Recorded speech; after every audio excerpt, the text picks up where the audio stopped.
This is a battle between Obelix's Frankenfaction and the Dorner's Frankenfaction. You've seen the Dorner's Frankenfaction quite a few times now. He brings two Summation Horse. He's changed it up a bit this time against Obelix. He has Scythian Noblewomen.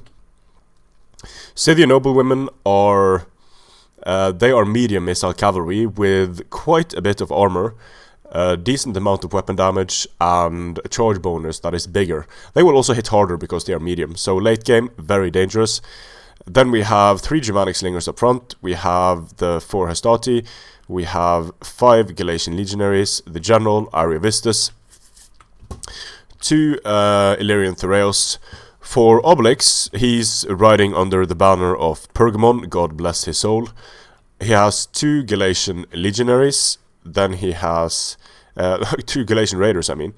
Then he has Heavy Horse, so 2 Heavy Horse, 1 Oathsworn here, then he has Oathsworn on the flanks, I believe. Yeah, 2 Oathsworn on the flanks, 3 Galatian Legionaries, 2 Galatian Legionaries, 1 Oathsworn center, then he has 4 Celtic Warriors. This is the best Pergamon army ever fielded by anyone in the history of Rome 2.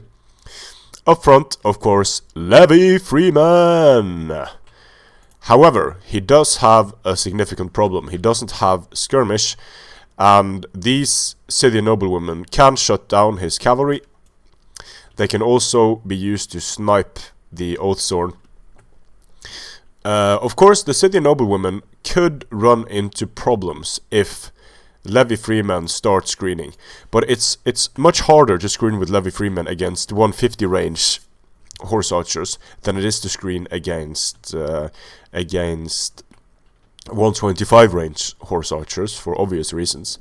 But they can make it harder for the Scythian noblewomen to use heavy shot, because to get the most amount of kills out of your noblewomen, using heavy shot is mandatory, but that's also more risky, of course. Now there is a lot of infantry here for Dorner to kill. Most notably, I think, the Oathsworn, because yes, he does have fast charge, but what Obelix has here is almost the perfect setup to counter a fast charge army. And already Obelix is doing a great job. He's pushing up against the Scythian noblewomen. Since the Galatian Raiders are very light, they are much faster, and they are able to get into the Scythian noblewomen here, firing some javelins. But it looks like the Scythian noblewomen turn around and actually get the charge against the Galatian Raiders, and they most definitely did. So very nice. What started out as a nice push for Obelix, since he turned around here, he got into trouble against the Scythian noblewomen. However, this friendly fire from the Galatian Raiders took out a lot of Scythian noblewomen, but Obelix ended up losing his Galatian Raiders for basically nothing. So if there was Levi free support here, this could have been a great engagement for Obelix. However, there was no Levi free support, unfortunately for Obelix. The Summation Horse take a bit of damage, and that was a good trade for Dorner, getting a Galatian Raider off the field. Because what Galatian Raiders could do, of course, as well, is when the fast charge hits, they could just rush in and tie down multiple units. Also rear charging late game, very dangerous. Obelix is moving up, and maybe the reason why he didn't use his Levi Freeman on the flanks was because he felt he needed it against the fast charge center. Galatian Raiders firing at the Scythian noblewomen. The Scythian noblewomen looks like they have fire at will. They have fire at will turned on. The javelins hit the Scythian noblewomen, and the Scythian noblewomen need to be used with care because they are medium. They are slower than what you'd expect from horse archers. Dorner here pushing up Illyrian Thureos, wanting to damage Levi Freeman. To be honest, I would probably just charge the Illyrian Thureos and then give them a rear charge with Galatian Raiders. Now they're going to get some shots into the Galatian Raiders, killing quite a few Galatian Raiders, and this is a problem. These cavalry units are so important for Obelix, and now they're taking a shit ton. This is why I would have charged the Illyrian Thureos with the Levi free, just to stop them from firing. make them go into square and stop them from firing. So here the levy freemen go into the Illyrian Tereos, get a decent engagement wrapping around here, and they're going to get some kills on the Illyrian Tereos. Here we have Celtic warriors up against Hastati. Hastati should take this engagement if nothing weird happens. The Celtics win decisively on the charge. No fast charge being used yet. Celtics should win decisively on the charge. And if no weird stuff happens, the Hastati should win the grind out after that. So this is a decent enough engagement for Obelix actually. But since there are several units here and they are a bit disorganized, this might go in Obelix's favor in the end. And no fast charge used on the Galatian legionaries, enabling. Oh, this is quite interesting. Now the Galatian legionaries are engaged. This allows the Galatian legionaries of Obelix to get a charge, and the Oathsworn to get a charge on the Galatian legionaries of Dorner. Charging the Illyrian Tereos, they're losing decisively. Oathsworn moving in here against the Galatian legionaries. Their charge gets stopped. Obelix resumes it. Nicely done. And these Galatian legionaries are going to get infiltrated by Oathsworn, and that's not a good time for them at all. Obelix is centered with Celtic warriors here starting to break, but the Hastati also broke. The Oathsworn going in now against the Galatian legionaries in shield wall. Now, whoever gets the rare charges now, it's going to be fast charge popped Pride used on the Persian cavalry. Alright, so Pride being popped on the Persian cavalry up against these heavy horse, making them they should destroy the heavy horse with ease with Pride being used. Nicely done here with Illyrian Tereos, getting some shots off into the backs of the Oathsworn. The Oathsworn here have battle rhythm, so second wind is, I'm sure he's about to use second wind and headhunt. Now battle rhythm is out, second wind needs to be popped on this Oathsworn. It's winning decisively, but over here though Obelix is losing heavy horse and levy freemen, with Dorner basically not losing many Persian cavalry in this engagement considering what he was up against. Nicely done getting levy free into the Illyrian Tereos spears. Galatian raiders crashing into the levy free and the heavy horse of Obelix. Draco being popped, so no bonus versus large on the heavy horse, no bonus versus large on the levy freeman. Still though, it's going to take quite a lot of cav charges to destroy the Oathsworn. These Oathsworn of Obelix not in shield wall. You see them, they are losing slightly. They took hit point damage here, and now Dorner is moving around the flanks. So in these barbarian engagements, it's so important to get rare charges if you have units of similar quality. It's imperative if you have units of higher quality against units of lower quality. And these Hastati somehow still in the fight, a testament to how great Hastati are. Now, committing his Oathsworn general here is Obelix. He is taking fire from these skirmishers, which is a problem. Fast charge being used. It's going to get these Sarmatian horse and these Persian cavalry into the back of Obelix that much quicker. Charging the Celtic warriors. The Celtic warriors managed to stop the charge somehow, but now the charge bonus is real on the Sarmatian horse.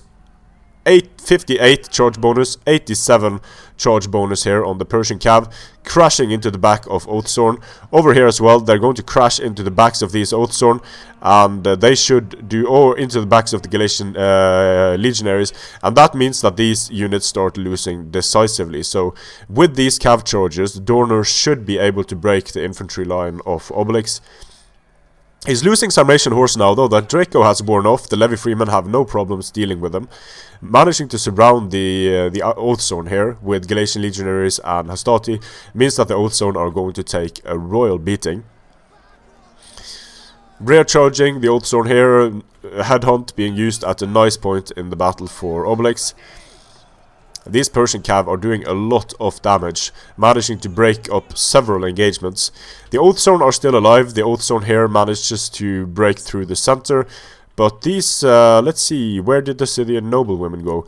Yeah, there are some Scythian noblewomen left here. Judging by their kills, I don't think they've fired for too long. Now they can move in. They're using heavy shot, and this is very dangerous for Obelix.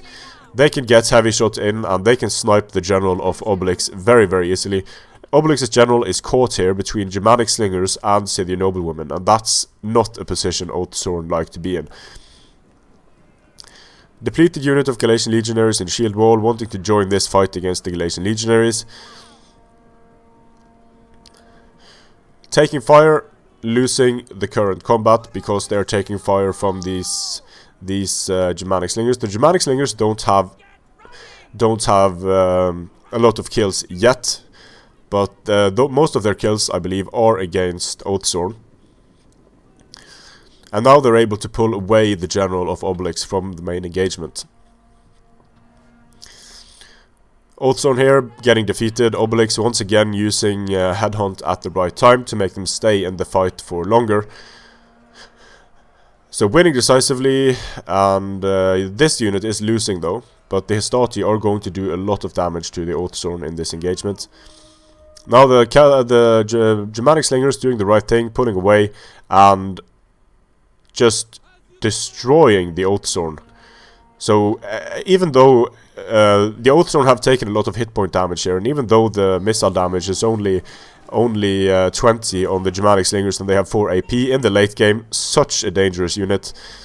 The Persian Cav, of course, very dangerous late game as well. Obelix using Headhunt to stay in the fight a bit longer. His general died from that charge, so morale could be a problem for him now. If he doesn't have Headhunt, of course, on his Galatian legionaries. He doesn't have it anymore on his Oathsworn, I think. So his general is just going to get cycle charged and slinger fired to death. Really nothing he can do about it.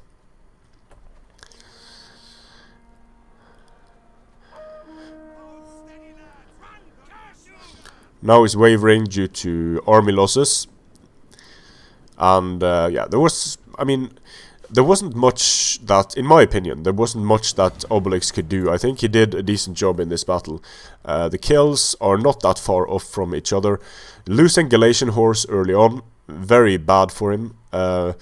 He gets nice kills on some of his Oathsworn, but going up against the combination Hastati, Galatian legionaries, and fast charge wasn't used optimally in this case either. But Dorner had the skirmish. He had a very sturdy infantry line that would take time to break, and his cavalry advantage wasn't that pronounced. But Sarmatian horse and Illyrian Thureos, 140 kills on Illyrian Thureos, very nice. The combination of Sarmatian horse and Illyrian Thureos beats the combination of heavy horse and levy free. So what Dorner did what he basically needed to do. He sent in his Hastati. Obelix was maybe a bit premature in sending in his Oathsworn units with the Celtic warriors against the. I feel like he maybe should have waited a bit longer, but it's not easy to say what would be the optimal way of doing it there in that chaotic situation. But he would have a significant. He couldn't deal with the cavalry of Dorner, and that would mean that once the cavalry of Obelix was engaged, he wouldn't be able to get the very important rare charges that Dorner was able to get. And of course, in the late game, Dorner would have very dangerous horse archers, very dangerous Germanic slingers, able to deal with the Oathsworn that won their combat. So I think this was a very, very difficult battle for Obelix to pull off. And I've said it before, I'll say it again, this army that Dorner has put together is probably the most powerful army in the 9-faction tournament. Because people have done a lot of different things in the 9-faction tournament, Franken tournament. Some people have gone for like fun role-playing armies. Some people have gone for an army just consisting of mob, elephants, war dogs. Some people have made pure hoplite armies, and some people have gone for the most OP army they could imagine. But it's fine. I mean, that's the point of the tournament. People can do whatever they want and see how it goes. Strength and honor.